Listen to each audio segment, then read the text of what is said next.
Start more US based ఈ learning platform. మీరు కూడా స్లాట్ బుక్ చేసుకోవాలంటే ఈ నెంబర్కి కాల్ చేయండి. నమస్తే రమ్మగారు. నమస్తే జయ. రమ్మగారు, మనము దైవ దర్శనానికి వెళ్ళినప్పుడు, ఆలయాలకు వెళ్ళినప్పుడు గుడి చుట్టూ కూడా ప్రదక్షిణాలు చేస్తాం.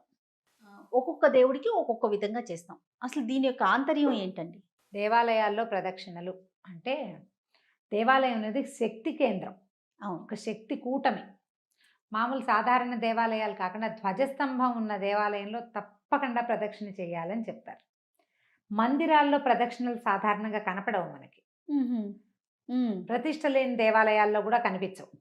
ప్రతిష్ట ఉండి ఎక్కడైతే ధ్వజస్తంభం ఉంటుందో అక్కడ ఏంటంటే అది ప్రపంచంలో ఉన్నటువంటి జీవశక్తి అదంతా అక్కడ కేంద్రీకృతమై ఉంటుంది.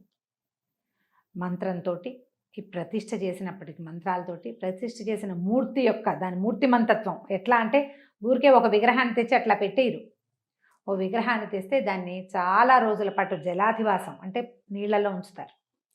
తర్వాత ధాన్యాధివాసం వడ్లల్లో అట్ట పెడతారు, ధాన్యాల్లో. తర్వాత పుష్పాధివాసం పువ్వుల్లో అట్ట పెడతారు. క్షీరాధివాసం కూడా చేయిస్తారు. రోజు కొత్త కొత్త పాలల్లో ఉంచటం అనమాట. చాలా కాలం ఇట్లా అధివాసం చేయించిన తర్వాత మంత్రపూతంగా దాన్ని ప్రతిష్ఠ చేస్తారు ఒక దేవాలయంలో విగ్రహాన్ని. విగ్రహ ప్రతిష్ఠ ఎంత అత్యద్భుతమైంది, మహాద్భుత కార్యక్రమమో ధ్వజస్తంభ స్థాపన కూడా అలాంటిదే. ఇక్కడ భగవత్ సేవ జరుగుతోంది అని ధ్వజం ఆకాశ మార్గం కూడా, ధ్వజస్తంభాలు ఇంతంత ఉండవు, గుడిని మించిపోయి ఎత్తుగా ఉంటాయి. ఆ ధ్వజస్తంభం వల్ల దీనికి ఇది ఎట్లా అవుతుందంటే చిన్నగా ఉండదు. ఇప్పుడు ప్రధాన మూర్తి ఇక్కడ ఉందనుకో, ఇంత దూరంగా ఇక్కడ ధ్వజస్తంభం ఉంటుంది. ధ్వజస్తంభానికి నమస్కారం చేసుకున్నాకే మనం లోపలికి వెళ్తాం. ధ్వజస్తంభంతో సహా మనం ప్రదక్షిణ చేయాలి. ఇది మొత్తం ఒక శక్తి కేంద్రం అన్నమాట. ఈ శక్తి కేంద్రంలో మనం ఇట్లా కనుక ప్రదక్షిణ చేస్తే ఏమవుతుంది, ఒక అయస్కాంత తరంగాలు ఉంటాయి, శక్తి తరంగాలు ఆలయం చుట్టూత. ఆ శక్తి కేంద్రాల్లోంచి మనం ఆ తరంగాల మధ్యలోంచి ఇట్లా వెళ్తాం. దానివల్ల ఏమవుతుంది, మనలో ఉన్నటువంటి త్రిగుణాలు సత్వరజస్తమో గుణాలు బ్యాలెన్స్ అవుతాయి. ఒక్కొక్క గుణాన్ని వదిలిపెట్టేసి త్రిగుణాతీతుడైన భగవంతుడిని దర్శనం చేస్తాం. భగవంతుడికి సత్వరజస్తమో గుణాలు ఉండవు, మానవ మాత్రం మనకు ఉంటాయి. మనం వాటిని దాటి భగవద్ దర్శనం చేయాలి. అందుకని ఈ దేవాలయాల్లో చేసే ప్రదక్షిణలు చాలా అత్యద్భుతమైన విషయంగా చెప్తారు. ప్రదక్షిణ చేసి నమస్కారం చేసుకోవటం, లోపల దర్శనం చేయటం. ఒక్కొక్క దేవాలయంలో ఒక్కొక్క విధి చెప్తారు.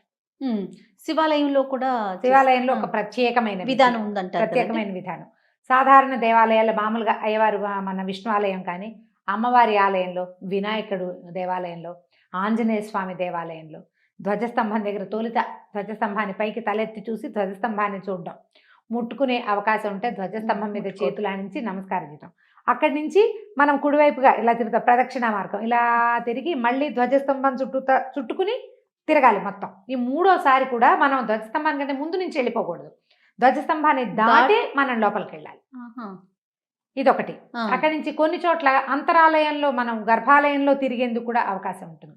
ఈ తిరిగేటప్పుడు భగవంతుడికి ఎదురుగుండా వారి యొక్క వాహనాలు కనపడుతుంటాయి మనకి.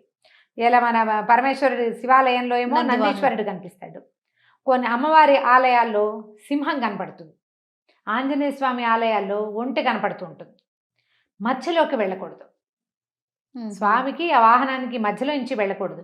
ఆ వాహనం ఏంటి తదేకంగా భగవంతుడిని దర్శించుకుంటూ ఉంటుంది. నందీశ్వరుడు శివుడికేసి తాదాత్మ్యంగా చూస్తుంటాడు తదేక దృష్టితో, వారి మధ్యలోకి వెళ్ళకూడదు.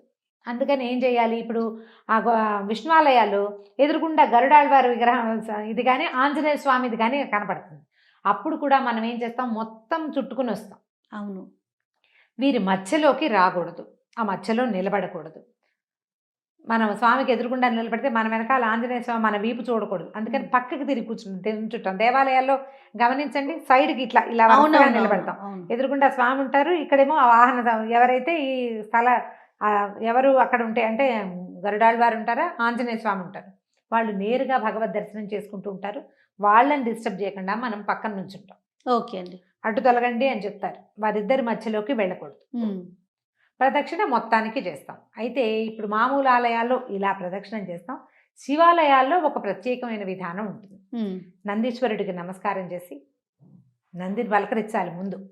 అప్పుడు స్వామిని లింగస్వరూపం స్వామివారిని దర్శనం చేసి అప్పుడు ప్రదక్షిణ మొదలు పెట్టాలి. దర్శన అంతరాలయ ప్రవేశం చేయకర్ల, నందీశ్వరుని మీద నుంచే మనం ఇట్లా చూస్తాం కదా. అవునవును. నందీశ్వరుని ఆయన వెనకాల భాగాన్ని ముట్టుకుంటూ కుడి చేతితోటి శృంగాల మీద ఆయన 2 కొమ్ముల మీద వేళ్ళుంచి కొమ్ముల మధ్యలో ఏంటంటే నంది స్వామి. ఎలా చూస్తున్నాడో అట్లా మనం చూస్తామన్నమాట. అవును అవును.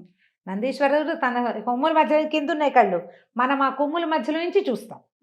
దర్శనం అయిన తర్వాత అప్పుడు ప్రదక్షిణ మొదలు పెట్టాలి. అది ఎట్లా వెళ్తాము, ఒక రౌండ్ సగమే వెళ్ళేది, వెనక భాగాన్ని దాటి మళ్ళీ అవతల వైపుకి ఎడం వైపుకి తిరగంగానే అక్కడ సోమసూత్రం అని ఉంటుంది. సోమసూత్రం అంటే గుడి లోపల చేసేటువంటి అభిషేక తీర్థము బయటికి వెళ్ళే మార్గం.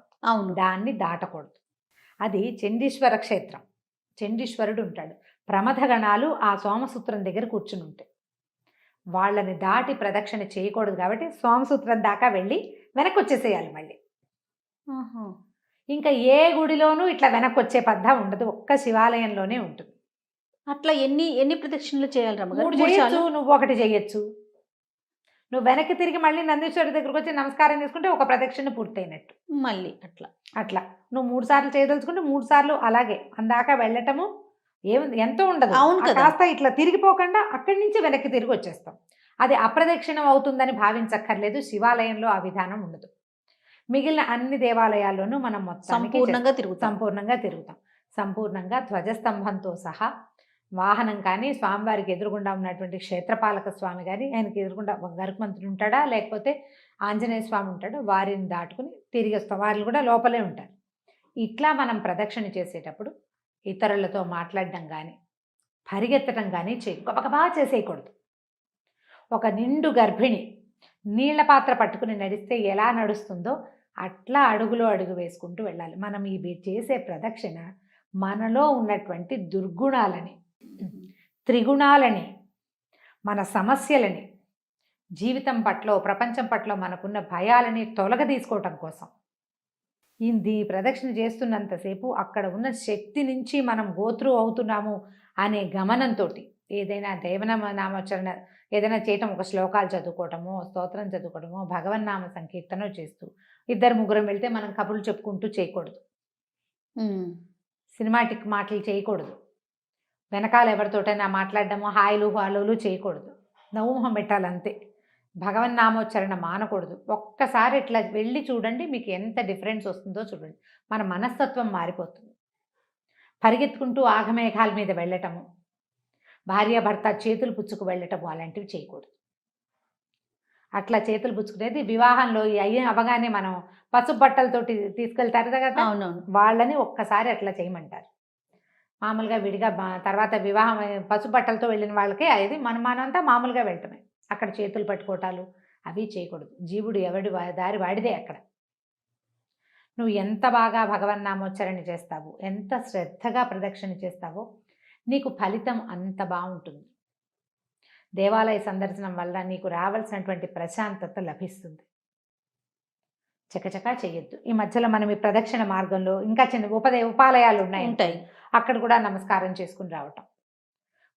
మనం దేవాలయ ప్రదక్షిణ చేయదలుచుకుంటే ఉపాలయాలు వదిలిపెట్టేసి మొదట 3 ప్రదక్షిణలు చేసిన తర్వాత స్వామి దర్శనం అయ్యాక అప్పుడు ఉపాలయ దర్శనం కూడా చేసుకోవచ్చు. అయితే నవగ్రహాలకు ప్రదక్షిణ కూడా ఒక డిఫరెంట్ ప్రదక్షిణ. అదేంటంటే మన గ్రహ బాధలు ఉంటే మనకి ఈ గ్రహానికి ఇన్ని అని లెక్క ఉంటుంది. సాధారణంగా మనం 3 ప్రదక్షిణలు చేస్తాం ప్రతి చోట. తర్వాత ఆంజనేయ స్వామికి 9, 11, 40 ప్రదక్షిణలు, కొన్ని చోట్ల 108 ప్రదక్షిణలు. ఈ అమ్మవార్లకి రమ్మగారు అమ్మవారికి కూడా 9, 3 మామూలుగా చేయటం.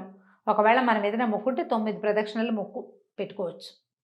ఆంజనేయ స్వామికి మనం 41 ప్రదక్షిణలు కానీ, 108 ప్రదక్షిణలు కానీ. 108 ఇంకో చోట ఎక్కడుంది మనకి, చిలుకూరు బాలాజీ కూడా అట్లా మనం మొక్కు పెట్టుకుని మన పని అయిపోయాక అక్కడ నువ్వు చూడు ఆ ప్రవాహాల్లో నిలబడితే నువ్వు నడవక్కర్లా తీసుకెళ్ళిపోతూ ఉంటారు. అలా జరుగుతుంది. సాధారణంగా దేవాలయంలో మీరు నిదానంగా ప్రదక్షిణ చేస్తే ఇబ్బందులు బాగా తొలుగుతాయి. మనసు చాలా ప్రశాంతమవుతుంది. ఆ సందర్శనం తాలూకు ప్రభావము మనకి ఎక్కువ గంటల పాటు మన మీద ఉంటుంది. నవగ్రహాల మాట చెప్తున్నాం కదా, ఎవరి దీన్ని బట్టి గ్రహస్థితిని బట్టి ఈ గ్రహానికి ఇన్ని, ఈ గ్రహానికి ఇన్ని అని లెక్క ఉంటాయి. ఏ గ్రహము లేదు, మనం ఒట్టిగా చేయదలుచుకున్నాం 3 ప్రదక్షిణలు చేస్తే సరిపోతుంది. దానికి ఒక శ్లోకం కూడా ఉంది. ఆదిత్యాయ చ సోమాయ మంగళాయ బుధాయ చ గురు శుక్ర శనిభ్యశ్చ రాహవే కేతవే నమః. ఈ 9 గ్రహాల పేర్లు వచ్చి ఆ శ్లోకం చిన్న శ్లోకం అక్కడ కనపడుతూ ఉంటుంది బోర్డు మీద, చదువుకోండి. ఒక 3 ప్రదక్షిణలు చేసి ఓ నమస్కారం చేసేసుకోవచ్చు. దానికి ఇబ్బంది నవగ్రహాల లేదు. చుట్టూ తిరిగేటప్పుడు ఒకరికొకరు తగలకూడదని అలా వింటుంటాం కదండి. అవును, అలా అంటారు. అవి ఒక్కొక్క దేవాలయంలో ఒక్కొక్క విధానం ఉంటుంది, ప్రాంతంలో కూడా అలా చెప్పబడతాయి. అయితే మామూలుగా మనం ఇంట్లో పూజ చేసుకునేటప్పుడు కూడా పూజాంతంలో మనం ఏం చేస్తాము, ఆత్మ ప్రదక్షిణ నమస్కారాలు సమర్పిస్తాం. ఇళ్లలో ఉంటాయి మనకి. అవునవును. సత్యనారాయణ వ్రతాలు అప్పుడు చెప్తారు, యాని అవును. కానిచ పాపాని జన్మాంతర కృతానిచ తాని తాని ప్రణశ్యంతి ప్రదక్షిణ పదే పదే అని. పదే పదే ప్రదక్షిణం చేయటం వల్ల ఏవైతే మనం జన్మాంతరంలో చేసిన పాపాలు ఉన్నాయో అవి నశించిపోతాయి. ఇలా దేవాలయం చుట్టూతా ప్రదక్షిణ చేసేటప్పుడు కూడా మనం ఆ శ్లోకాన్ని తలుచుకోవచ్చు. ఆత్మ ప్రదక్షిణ నమస్కారాలు భగవంతుడికి సమర్పిస్తాం. ఈ చేసే ప్రదక్షిణలు దేవాలయంలో కూడా మన జన్మాంతరాల్లో ఉన్నటువంటి ఎన్నో పాపాలని ఇవి తొలగదీస్తాయి. అవి తొలగించుకునేటప్పుడు మనలో నుంచి నెగిటివిటీ బయటికి పోయేటప్పుడు మనం ఎంత శ్రద్ధగా ఉండాలి. ఆ శ్రద్ధగా గనక ప్రదక్షిణ చేస్తే మీరు 3 చేసినా అత్యద్భుతమైన ఫలితం లభిస్తుంది. శ్రద్ధ ముఖ్యం. శ్రద్ధ చాలా ముఖ్యం. దాంతోపాటు దైవనామం ఏదైనా నామస్మరణ చేసుకోవటం. ఆంజనేయ స్వామికి చేసేటువంటి 21 కానీ లేదా 40 కానీ ప్రదక్షిణలు చాలా విశేషమైన ఫలితాన్ని ఇస్తాయి. భయాన్ని పోగొడతాయి, గ్రహపీడల నుంచి బయటపడేస్తాయి. ఏదైనా భూత ప్రేత పిశాచాది బాధలు ఉంటే వాటి నుంచి బయటపడేస్తాయి. ఆయన ప్రదర్శన ముందు చేసే వాటికి ఏం చదువుకోవాలి రమ్మగారు? ఆంజనేయ స్వామికి ఆంజనేయ ఒక స్వామి. ఆంజనేయ స్వామికి వందల దండకమా? కొద్ది శ్లోకాలు ఉన్నాయి. దండకం నోటికొస్తే దండకం నోటికి రావద్దు. అవును. సింపుల్ శ్లోకాలని అంజనానందనం వీరం జానకీ శోకనాశనం కపీసమక్ష హంతారం వందే లంకా భయంకరం. చిన్న శ్లోకం కదా, చక్కగా చదువుకోవచ్చు. 10 బదుల కొద్దీ ఉన్నాయి. ఒక్క శ్లోకం నేర్చుకున్న ఆ ఒక్క శ్లోకంతో చేయొచ్చు. మీకు ఇంకా బెస్ట్ మెథడ్ చెప్తాను. ఆంజనేయ స్వామికి ప్రదక్షిణం చేసేటప్పుడు శ్రీరామ శ్రీరామ శ్రీరామ శ్రీరామ. అవునండి. ఇక ఆంజనేయ స్వామి శ్లోకం అక్కర్లేదు. ఆ ఒట్టి శ్రీరామతోటే ఆంజనేయ స్వామి మీతో పాటే ప్రదక్షిణం చేస్తూ మీ ఇంటికి వచ్చేస్తాడు. జీవితంలో ఉన్న భయాన్ని పోగొట్టుకోవాలంటే ఆంజనేయ స్వామికి ప్రదక్షిణలు చేయాలి తప్పకుండా. దేవాలయంలో చేసే ఏ కార్యమైనా కూడా మంచి ఫలితాన్ని ఇస్తుంది. ఎందుకంటే అక్కడ పవర్ ఏమనాలంటే దాన్ని పవర్ బ్యాంక్ కాదు, పవర్ హౌస్ అది.